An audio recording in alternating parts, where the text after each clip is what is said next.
Hello, good afternoon on this Remembrance Sunday, November 13th, 2022. Today's programme is dedicated to all the people around the world who have given their lives to protect the integrity and to protect the security of our world. This year, Remembrance Sunday is even more important than ever as we think about the people of Ukraine. On Friday, when they said about Kherson being liberated, which is absolutely fantastic news. But the fact is, Russia still have control of certain parts of Kherson, and they still have control of parts of Ukraine. The day of victory will hopefully come, we hope will come very, very soon. But unfortunately, the war is still going on. And all our thoughts and prayers are with the people of Ukraine, so that day of victory can come very, very soon. This week on Shatliff on Remembrance Sunday, I'm going to play a famous poem, Flanders Field. Let's just listen to some music and just reflect for just a few moments.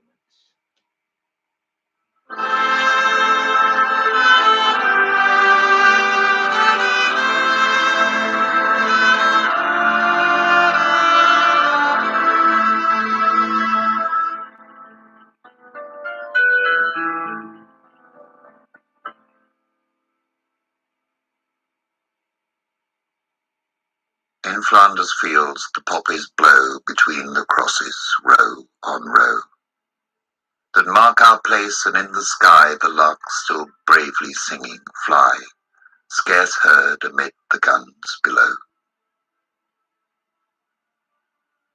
We are the dead. Short days ago we lived, felt dawn, saw sunset glow, loved and were loved. And now we lie in Flanders fields. Take up our quarrel with the foe. To you from failing hands we throw the torch. Be yours to hold it high. If ye break faith with us who die, we shall not sleep, though poppies grow in Flanders fields.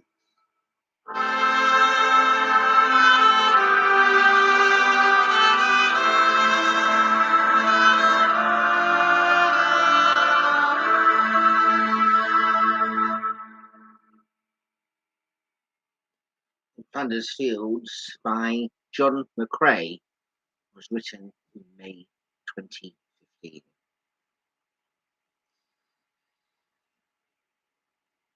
When I was growing up, we grew up and somebody mentioned about the shadow of the Second World War on something that I was watching the other day. And I was born 30 years after World War II ended. And every year we always remembered the people who had given their lives in the First and Second World War. And of course, my own uncle was in the Suez Crisis, my Uncle Colin. And I've learned more details about my great-grandfather Thomas Shatliff, who served in the First World War. There was another relation, a great-great-uncle, who was killed in the First World War. That, of course, was known as the Great War. As I was saying, as I was growing up, we were hearing people's stories of the Second World War. Of course, at that stage, people were not necessarily that old who had come out of the Second World War, people that may have been in the 50s or 60s and had thankfully survived to be able to tell their stories. And of course, over recent years, with wars in Afghanistan and of course in Iraq and all other troubles which have happened over the world, and of course this year with what's happening in Ukraine, then Remembrance Sunday and of course Armistice Day, we are thinking about other wars as well. So therefore the remembrance spirit, people remembering has continued and more generations. It was an honour to lay a wreath in Prestwich this morning at the Senate Arch,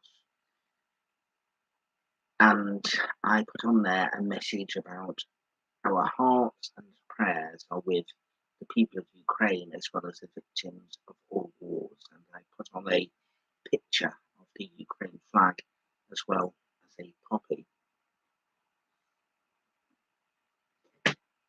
We all want peace around our world, and what we should do at this specific time of the year, when we remember all the people who have given their lives for this country, and that includes anybody, people who are the victims of bombings here in the United Kingdom, the people who are victims of bombings in Ukraine and other countries in the world where somebody has been the victim of either war or persecution.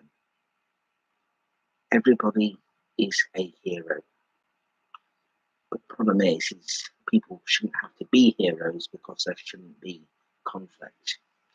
And we remember on these two specific days of the year, on November the 11th, Armistice Day, and then on the Remembrance Sunday itself.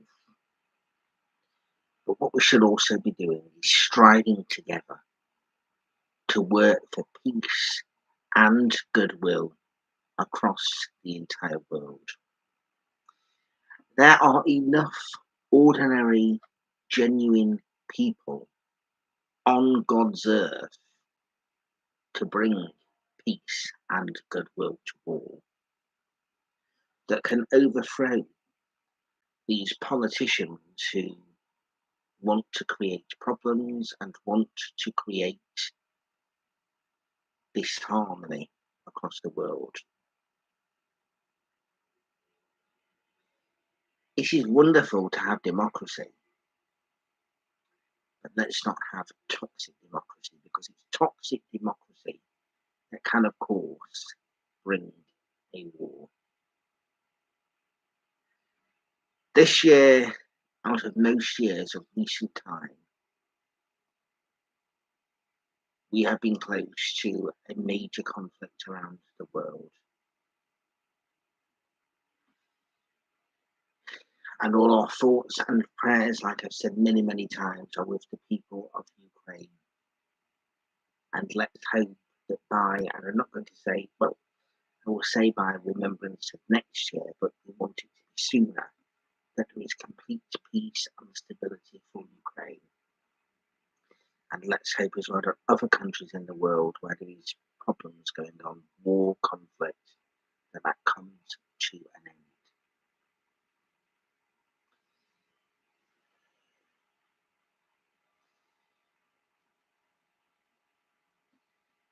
We can all have memories of people that have served in conflict. One of my uncles also served.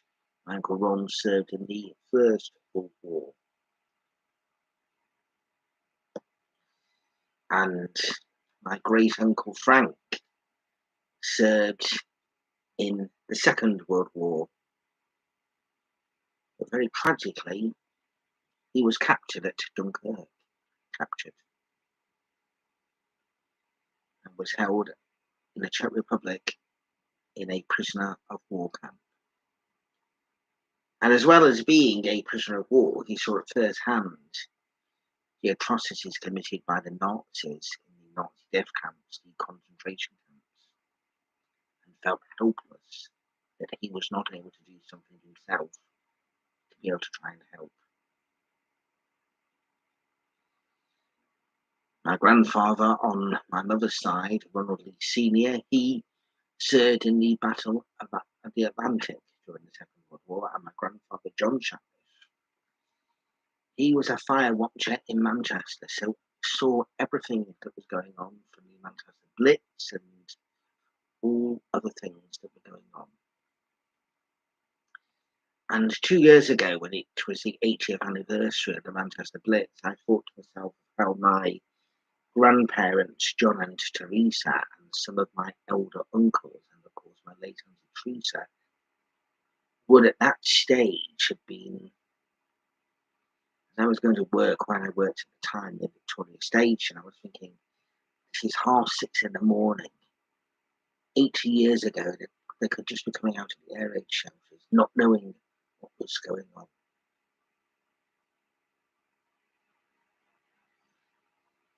But we need to look, as I say, towards peace and goodwill. And if we work hard for it, then peace and goodwill will come to our wonderful world.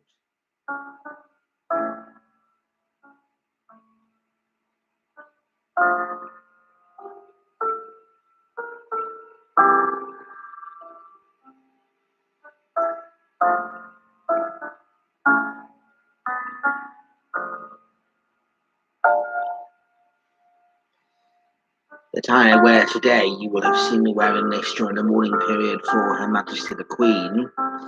And of course, on here, I do have a pocket as well. It's a bit far down to be actually captured there with the camera.